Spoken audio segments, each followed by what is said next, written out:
Encore une fois, bienvenue à toutes et à tous. Débutons ce journal pour annoncer qu'aujourd'hui, au village Oroguro, le président Paul Kagame a présidé une réunion de cabinet au cours de laquelle les mesures existantes pour réduire la propagation de Covid-19 ont été examinées. La réunion est intervenue à un moment où 10 secteurs dans différentes parties du pays sont toujours sous verrouillage en raison d'une augmentation de l'infection à la Covid-19. Cela survient également alors que la campagne de vaccination contre la Covid-19 pour les personnes de plus de 18 ans se poursuit. La dernière réunion extraordinaire du cabinet s'est tenue le 18 août dernier, au cours de laquelle le gouvernement rwandais a applaudi les efforts déployés par différents partenaires, y compris les pays et des organisations individuelles, pour leur soutien, ainsi que concerne la mise à disposition de vaccins. Des experts dans la recherche de la paix et de la résolution des conflits estiment que le nouveau ministère de l'Unité nationale et de l'engagement civique a la lourde tâche de panser les plaies dues à la sombre histoire que le pays a vécue et à poursuivre davantage la recherche sur tous les détours utilisés pour détruire l'unité des Rwandais. Le détail avec Kassim Youssouf. Le 14 juillet 2021, le Conseil des ministres a approuvé la mise en place du ministère de l'Unité des Rwandais et de l'engagement civique. Et mardi, le 31 août, le président de la République, Paul Kagame, a nommé le docteur Bizimana Jean Damascène en tant que ministre de ce nouveau ministère qui vient consolider le travail que différents organes, notamment la Commission de l'Unité et la Réconciliation, la Commission de lutte contre le génocide et Itorero, ont effectué. Le directeur adjoint de l'organisation Nevaegen Rwanda, Mauro Eric, indique que le nouveau ministère a du pain sur la planche.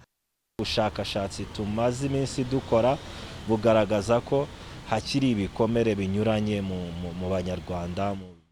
La recherche que nous avons effectuée montre qu'il y a des plaies à différents échelons des Rwandais qui font que ce ministère ne doit pas perdre la responsabilité de penser les plaies que présentent les Rwandais. Il y a également la lutte contre l'idéologie du génocide de manière plus large par les différentes manières utilisées dans le cadre du négationnisme et révisionnisme du génocide perpétré contre les Tutsis, mais également en effectuant des recherches.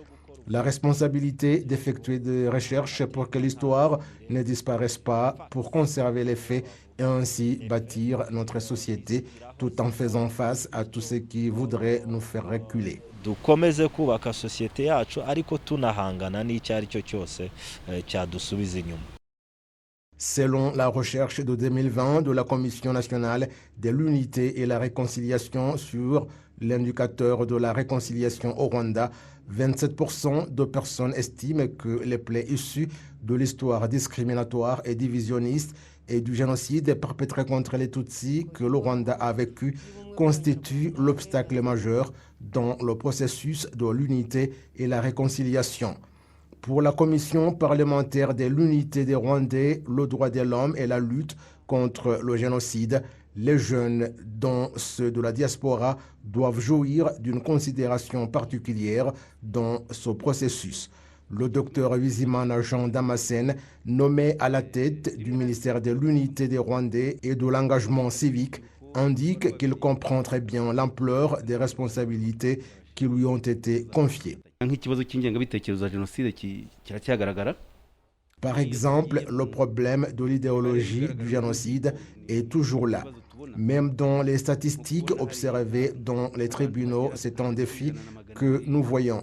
S'il y a entre 100 et 200 personnes chaque année qui sont accusées de ce crime, cela prouve que malgré le progrès appréciable réalisé, l'unité et la réconciliation n'ont pas suivi et sont toujours enchaînées par la sombre histoire. Et parfois, on le remarque parmi les jeunes. C'est évident que les jeunes tirent cela dans les familles et cela montre l'importance de collaborer avec le ministère du Genre afin de voir comment l'éducation que reçoivent les enfants à la maison soit une éducation caractérisée par la culture rwandaise, par les valeurs de la culture rwandaise, et que tous les Rwandais s'y retrouvent et qu'ils aiment leur pays, qu'il leur appartienne, qu'il n'est pas pour peu d'entre eux ou pour certains. ntabwo ari icy'abakeya cyangwa se bamwe muri bo. Le ministère de l'Unité des Rwandais et de l'engagement civique est mis en place alors qu'au cours des 10 dernières années, le baromètre sur la réconciliation au Rwanda a passé de 82% en 2010 à 92,5% en 2015 et l'enquête de la Commission nationale de l'unité et la réconciliation de 2020 a révélé que ce baromètre est à 94,7%. Afin de mieux comprendre la mission qui sera dévolue à ce nouveau ministère de l'Unité nationale, Arabia a joint un expert politologue, le docteur Eric Ndushabandi, par téléphone.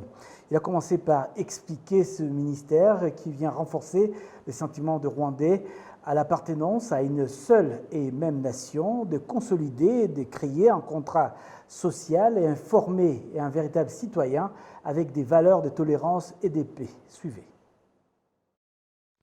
Donc ce nouveau ministère se donne ou se donnera la mission de renforcer cette éducation civique qui est basée sur ce sentiment d'appartenir à une même nation avec toutes les valeurs qui vont ensemble, de consolider et de recréer les contrats sociaux, former un citoyen véritablement citoyen, c'est-à-dire avec des valeurs citoyennes, de tolérance, de paix.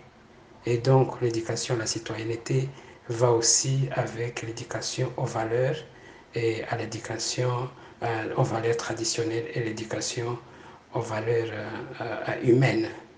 Ce sens civique s'apprend donc dans des structures formelles comme les écoles, mais aussi dans des structures non formelles, dans les communautés.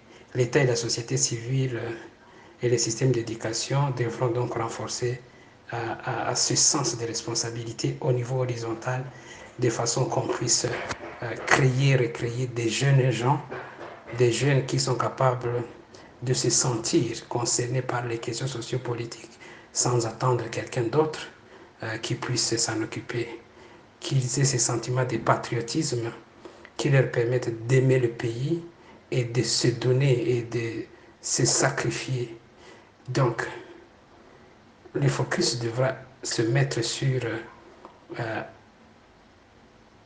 la reconstruction de cette confiance dans les structures de l'État et dans les structures sociales, avoir confiance en eux-mêmes, mais aussi capable de se sentir responsables et de prendre des initiatives citoyennes.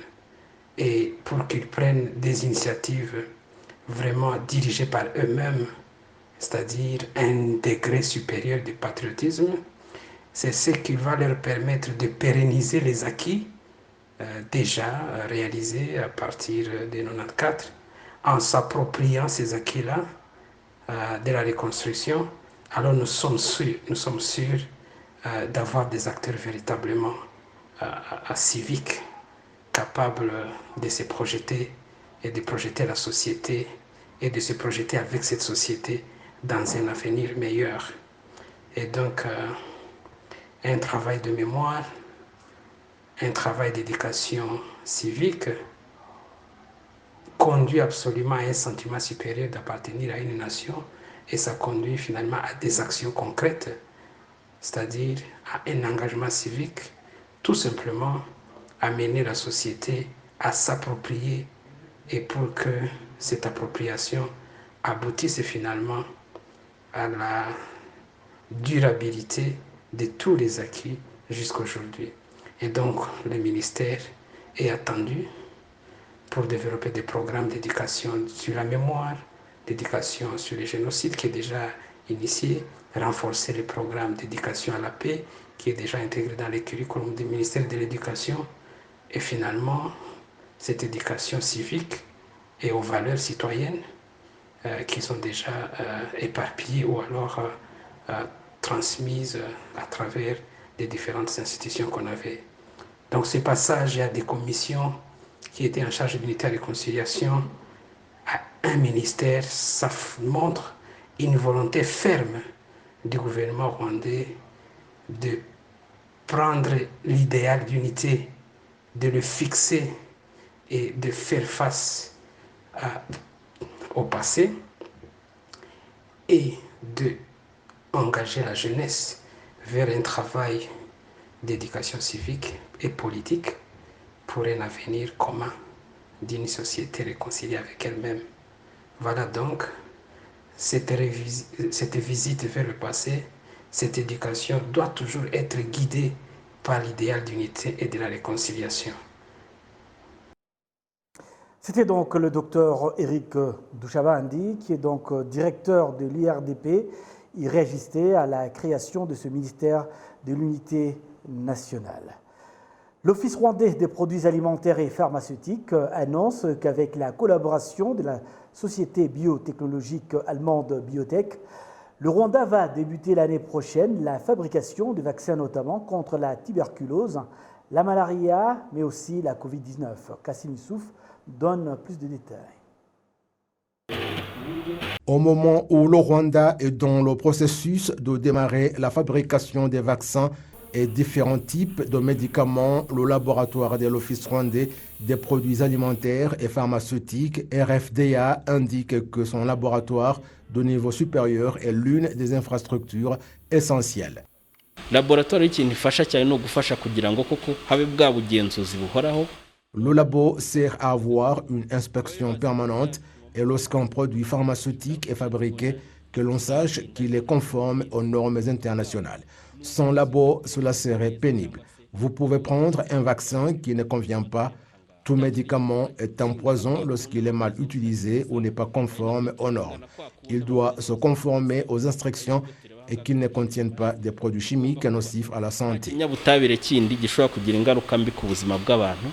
L'Office rwandais des produits alimentaires et pharmaceutiques, FDA, indique que sur base des accords qu'il a signés avec la société biotechnologique allemande BioNTech, le Rwanda va débuter en 2022 la fabrication des vaccins, ajoutant que le choix de cette société repose sur sa technologie de pointe et son expérience dans la fabrication des vaccins. Les technologies bita RNA technology, mRNA technology. Ils ne sont pas les seuls à s'en servir, mais c'est une technologie innovatrice en ce qui concerne la fabrication des vaccins. C'est ce qu'on appelle ARN messager qui se base sur l'injection d'un ARN messager synthétique. Lorsqu'on parle de vaccin, l'on attend souvent qu'il s'agit du virus ou bactéries inactivées qu'on injecte dans le corps. Mais la particularité de cette technologie, c'est qu'elle se base sur l'ARN de l'agent pathogène. Nous l'avons visité et c'est elle que nous avons choisie.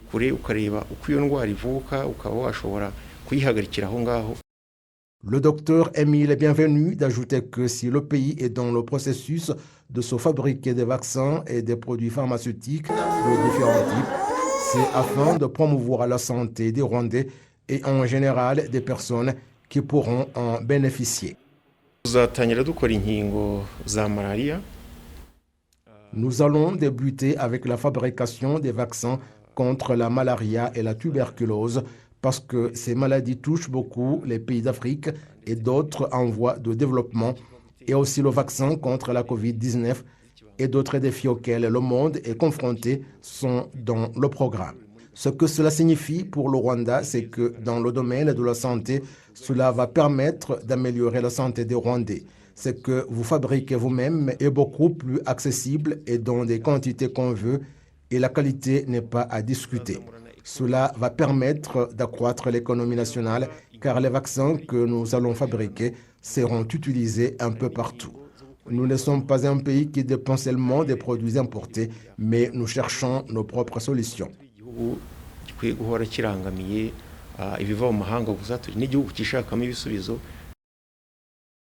L'Office rwandais des produits alimentaires et pharmaceutiques dit que l'usine qui va produire ces vaccins sera installée dans la zone économique spéciale et que tout le nécessaire sera prêt au début de l'année prochaine pour le démarrage de la fabrication des vaccins. Certains citoyens saluent ce programme de fabrication de vaccins à domicile. Cela va nous aider à lutter contre des maladies et le pays aura des citoyens dont la santé est saine. Cela va permettre aux Rwandais d'avoir beaucoup de vaccins, surtout qu'il fallait aller les chercher en dehors du pays et parfois ils n'étaient pas suffisants. On ne dira plus que les vaccins sont chers. ou qu'ils sont destinés à certaines personnes. L'Office rwandais des produits alimentaires et pharmaceutiques indique que l'objectif est que le Rwanda atteigne le niveau 3 de maturité pour que l'autorisation de fabriquer des vaccins lui soit accordée. La plupart des exigences sont déjà là. En début de la semaine prochaine, une délégation de l'Organisation mondiale de la santé va séjourner au Rwanda pendant 2 semaines pour évaluer la situation du Rwanda dans ce domaine. L'idée de fabrication de vaccins au Rwanda a été conçue depuis longtemps, raison pour laquelle il a fallu d'abord mettre en place le Centre biomédical du Rwanda à Wabisi, la société chargée de la fourniture des médicaments et l'Office rwandais des produits alimentaires et pharmaceutiques. Changeons de registre pour signaler que les cyclistes amateurs de la communauté est-africaine ont décidé de faire le tour des 6 États membres de ce bloc afin de promouvoir sa prise de conscience des différentes communautés et faire connaître l'organisation. Suivez. C'est ce mercredi vers 10h au siège du ministère des Affaires étrangères et de la coopération internationale du Rwanda.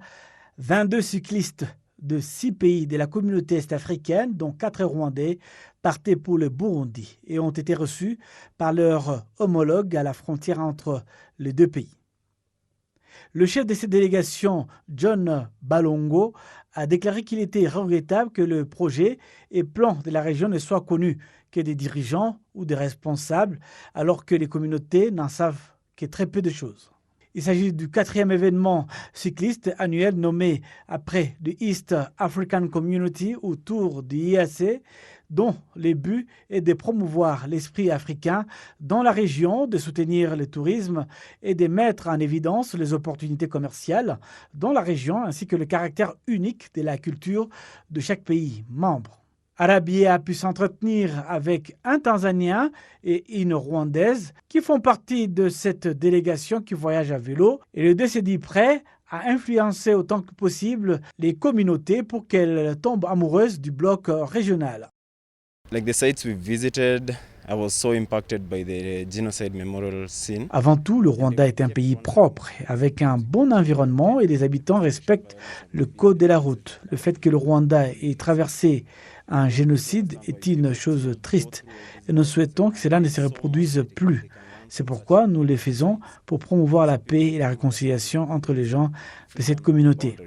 They should at least get to visit the scene so that they see for themselves the impacts of such wars and genocides that sometimes take place.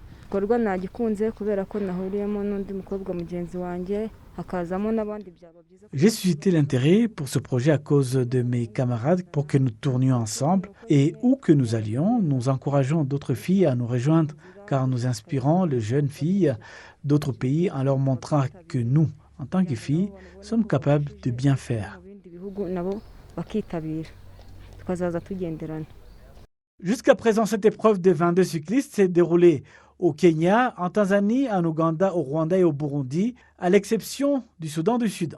Le directeur général Afrique au ministère rwandais des Affaires étrangères et de la coopération internationale, Shakila Omutoni, a déclaré que l'événement a le potentiel de faire connaître la communauté à de nombreuses personnes. Ce tour va se réaliser en 55 jours, tout en faisant des arrêts pour informer les communautés des projets et programmes visés par la communauté est-africaine. En 2019, l'événement a réuni plus de 100 cyclistes qui ont parcouru plus de 4300 km au sein des pays de la communauté, dont le Rwanda, et s'est déroulé en 50 jours.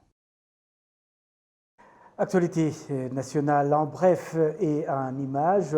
Un mois après la visite du président tanzanien Mme Samia Suluhu Hassan au Rwanda, l'ambassadeur du Rwanda en Tanzanie, le général Charles Karamba, a visité le port Tanga, situé sur la côte de l'océan Indien, au nord-est de la Tanzanie. Lors de sa visite au Rwanda, début août, la présidente Samia Suluhu a été reçue par son homologue rwandais, le président Paul Kagame, et les 2 dirigeants ont eu des entretiens qui ont été suivis par la signature d'accords de coopération à différents niveaux. L'ambassadeur du Rwanda en Tanzanie, le général Charles Karamba, a déclaré que sa visite dans la province de Tanga s'inscrit dans le cadre de la mise en œuvre de certains des accords signés par les dirigeants de 2 pays.